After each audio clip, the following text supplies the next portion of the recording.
Good morning, everybody, and welcome to the Wolf Pit. It's Sunday morning. It's about 8 o'clock, and it's drizzling out. And we're gonna cook us up a beef shoulder roast, chuck roast, shoulder roast. We're gonna do this low and slow and make pulled beef out of it. So I'm gonna start off with some Worcestershire sauce, which I love on beef. Next is the glue. You don't get a lot of flavor from it, like I've said before, but it sometimes you can get a little hint of it in there. Otherwise, it's just a glue. And then we're gonna coat it up with some Wolf Rub Bold here, and just gonna be pretty liberal with this. Put a big pile in there, and then just rub it in. Nothing neat about this. You just want to coat the meat on all sides. Uh-oh. Good thing I turned it over. A little piece of plastic still in there. And then coat this side with the Worcestershire sauce. And then another liberal dosing of Wolf Rub Bold on there. And the Worcestershire will also rehydrate these dried minced onions that are in the Wolf Rub Bold. So that's another advantage of it. And it ends up making a paste of the rub along with the Worcestershire. And this is a big piece of meat, and that's why we're using so much rub. Once it's pulled, it's going to make a lot of bark, and the bark will mix in with the meat and add a whole lot of flavor. So I'm going to worry about coating the sides of this really well once I get it on the grill. Because otherwise it's all going to just fall off. So we're going to go ahead and get this on the grill and get the grill lit. Okay, we got the roast all slathered down with Worcestershire sauce and Wolf Rub Bold, and I have my grill set up for indirect cooking. As you can tell, I have 2 good-sized chunks of cherry wood over there with cowboy lump charcoal, and I'm gonna do my method of lighting the grill after it's already loaded, like we've done in previous videos. So that's what we're gonna go ahead and do, is get this lit and get it cooking.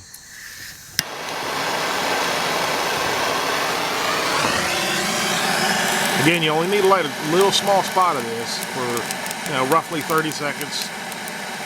Just to get it going, and this fire will slowly burn. And with your vent control, you can make this batch of charcoal last for about 5 or 6 hours. But obviously, if you put on a whole charcoal or a whole chimney of lit charcoal, it's not going to burn that long. So, all right, that's about all the lighting we need to do. And we'll let that go for about roughly 5 minutes with the lid open like it is now. And what that'll do is give the coals plenty of oxygen. And what I'm doing now, what you can't see, is I'm opening up the bottom vent all the way to 100% where it's open. That way you're getting air from the top into the bottom, and that's feeding the fire and getting the coals going. So once I'm satisfied with how much is lit there, I will go ahead and put the lid down. Shut the bottom vent down about 75%, and the top vents down same way, about 75%. And I'll come back and show you what that looks like, to where basically the roast will cook the entire time with the vents in that setting.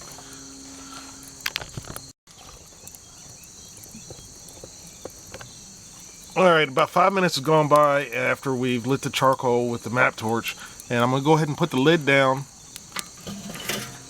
with, again, like we talked about before, with the vents directly over the meat.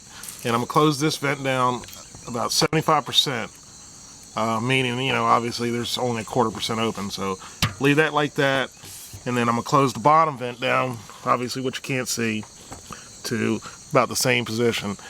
So you got a 1/4 airflow in the bottom and a 1/4 airflow out the back, or out the top, and that give you a nice clean burning fire, especially once it gets to the raw wood.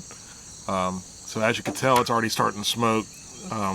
So right now this will let our temperatures gradually go up versus, you know, spiking up and then having to fight them to bring them down. So this is my way of controlling the fire and enjoying the cook versus messing with the vent the whole time. So we'll be back in a couple hours. This roast will take anywhere from 10 to 12 hours to cook. All right, we're about 30 minutes into the cook. The fire is up to temp and the wood is smoking and it's smelling good. It's about 9 o'clock now. And I tell you what, there's nothing better than waking up to the smell of barbecue and smoke wood in the morning. So I hope I'm making my neighbors happy, because it sure is making me happy just sitting out here enjoying the nice cool morning. So this is where I'll be the rest of the day, and we'll be back with y'all shortly. Okay, we're about 2 hours into the cook, and it's been raining ever since I got started.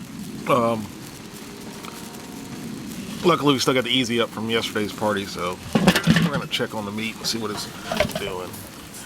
As you can tell, it's getting a really nice color on it. It's starting to form its nice bark. Now, I don't use a temperature probe when I'm doing pork shoulders or chuck roasts. You want to cook this until you can stick a fork into it and twist it like you would spaghetti, which is going to be many more hours until that's ready. But probably, I mean, the way that it's getting this nice color, we're gonna wrap this in foil in probably about 2 more hours and let it finish in its foil. And what it does once you get it in the foil is it's braising in its own juices and fats, and it helps tenderize a little faster and also keeps it moist. But the chuck roast is a very tough piece of meat that needs a long, slow cooking time, and then the foil will really help it, and like I said, it will speed it along as well. So as you can tell over here in the charcoal, let's see if I can adjust the camera a little bit better here. The charcoal's going nicely. Shouldn't have to add any charcoal for probably another 2 or 3 hours, but we still got one more piece of cherry going, so I'm going to go ahead and just move this over and get that going. So once that's all burned up and everything, it'll be about time to boil the meat. So we're going to close the lid and let this keep going. There's something about a nice, cool, rainy day and barbecue. I'm just telling you, it doesn't get a whole lot better than it's just sitting outside, smelling the smoke, enjoying nature, and waiting for dinner to get ready.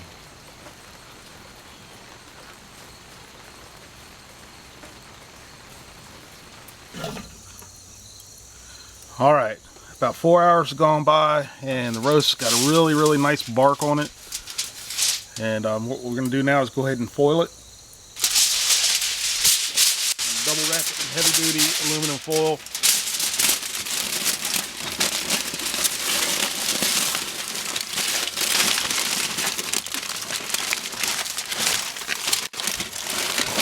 It's hot.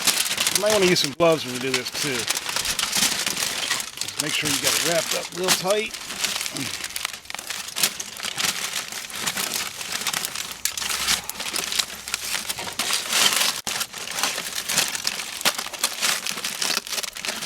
Now we're going to continue to cook that over indirect heat until it's fork tender, and once it's tender you should be able to stick a fork in it and twist it like spaghetti, and that's when it's tender.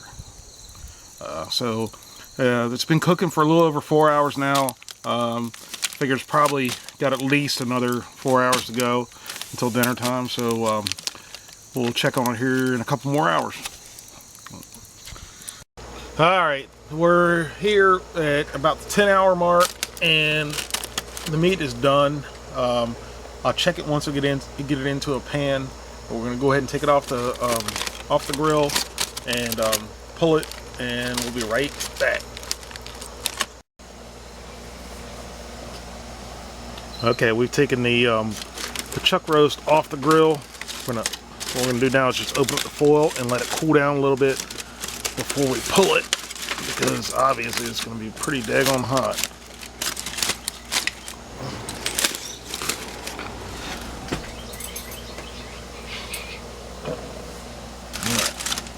There we go.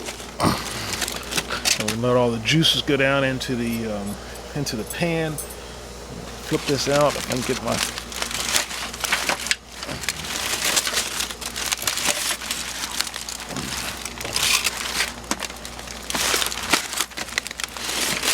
there we go. All right. Oh, look at that! It's falling apart before we even get out of the foil.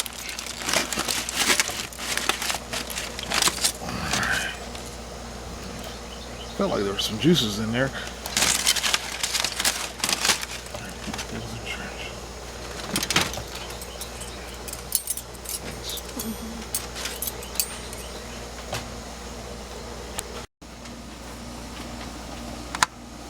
All right, the roast has been resting for about 30 minutes and it's still piping hot, but I want you to see what I mean by when I say the chuck roast is done, when it twists like spaghetti. It's when you can stick a fork in it and you can just turn it and look at that. See that? It's done. Done.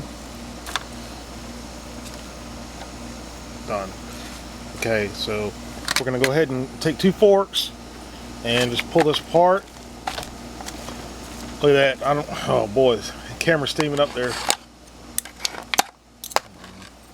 Not sure if you can see how easy this is pulling,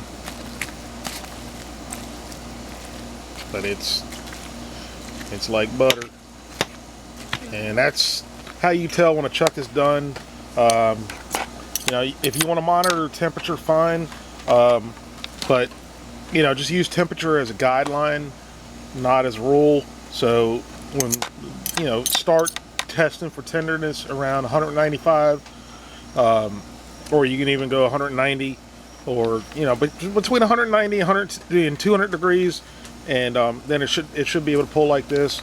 But once it's foiled, you know, it's really hard to dry this piece of meat out, but you know, as you can see, this is pretty tender.